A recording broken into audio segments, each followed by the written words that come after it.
Mr. Sahai, are the police officers also caught in the middle? This is an election time, political tug of war.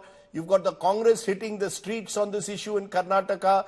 It becomes almost very difficult for even policing to take place. Same thing happened with the Neha case in a different sense. It's been politicized. What is a terrible, gruesome crime suddenly becomes a political battleground. And therefore, the police seems to find it difficult to do policing. It all depends on who has influence, who has connections with whom. See, if you take this whole thing as a chess game and checks and balances being played and police being caught in the vortex of things, I think that will be really surprising for me. What is expected out of them, and in large number of cases, I would not claim that in 100% of the cases, but large number of cases, when there are sensational cases, you get into the crime part of it. And when you get into the crime part of it, now whether there are also claims that some of these videos are morphed. If you get into pure digital evidence and you get into video forensics and put the pieces together, I don't think in present day and age with the capability of video forensics and large number of metadata available to plug all these loopholes and come up with a investigative narrative which will actually fix the accused.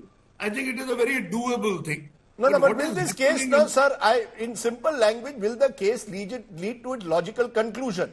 You see, if this man was not the grandson of a former prime minister of the country, he would by now certainly have been called in, hauled in, and you would have made sure that there was a proper investigation against him. Because he's a VVIP, the sense is once the elections are over, will the heat go off him?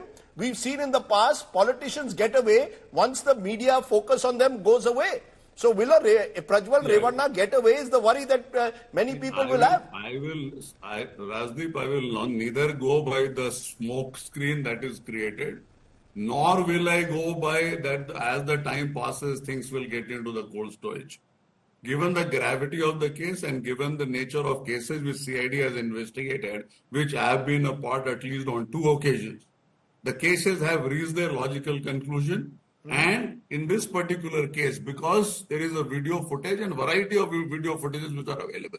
So if you get into when it was created, how it was created, doctored, not doctored, I think this is one typical case where I think the whole case can be built up on pure scientific, technological, cyber forensic evidence.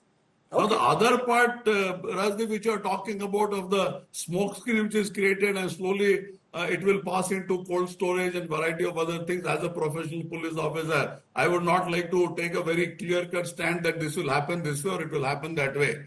But if SIT is created, and we have seen in other cases also when Karnataka SIT has been there, so things have gone to a logical conclusion. Might be there be some delay or there has happened some delay.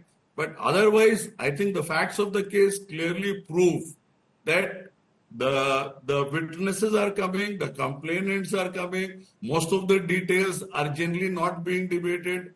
The videos are in public domain, whether they're morphed, doctored, not doctored, that authenticity, timing, chronology, I think all these things can be pieced together in a very, very comprehensive manner, intensive manner, and a clear-cut narrative, and we will be able to reach to a logical conclusion. Okay. As far as the case is concerned, I don't think it is some case which has a nature of complexity which cannot be managed. You know, Tanveer Ahmed, as I said, this is not the first such case of this kind to come up in Karnataka involving the alleged sexual scandals of some of your politicians.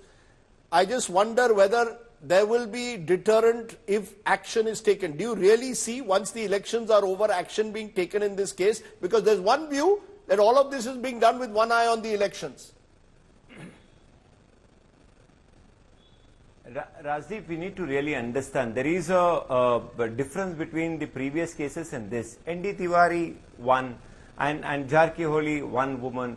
But here it is thousands. The pictures are coming, the videos are going. No, there are 1,000 video clips. No. Let me be very clear. Sir, I have been told by an officer that there are more than 2,000 video clips. We don't know whether there are thousands of women. I want to do a fact check. These are claims which are being made at the moment. Women have not come forward yet.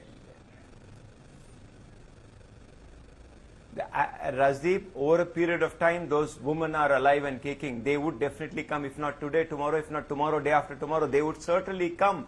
because we all believe respect of a woman is much above everything, and I'm sure they will come.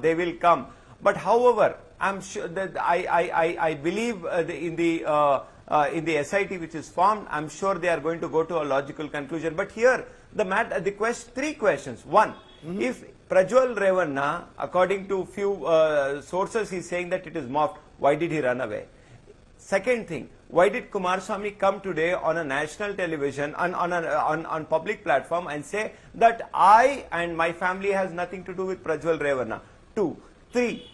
Why did two women come here who were working, who had given? It really shows, if at all you join the dots, the devil is in details. And I'm sure Prajwal ran away because he was knowing that he's accused, and I don't think he's going to come back for a long time.